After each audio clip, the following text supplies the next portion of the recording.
করছো? আমি কি করছি মা বলো তো? আমার মামাও চলে এসেছে দেখো।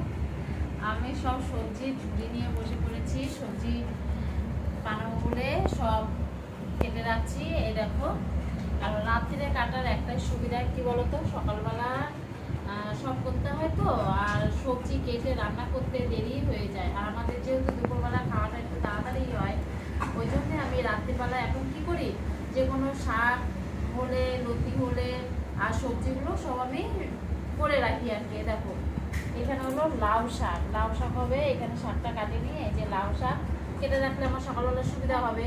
আর পটল দিয়ে আলু দিয়ে সব কেটে রাখছে, এটা সবিনে একটা তরকারি করব। এখানে উচ্ছে ভাজা করব, তার জন্য আমার কাটা হয়ে গেছে উচ্ছেটা। আর এইখানে আরও সবজি আছে দেখি, ও কাঁচা আম আছে, এটাও তুলে রাখবো, কালকে চাটনি করব। সবজিগুলো কেটে রাখলে আমি সকালবেলা ফটাফট আমি করে রাখতে পারি, বেশ তাড়াতাড়ি হয়ে যায় আর গরমের মধ্যে রান্না। ওই জন্য আমি সবজিগুলো করে রাখছি আর কেটে রাখছি।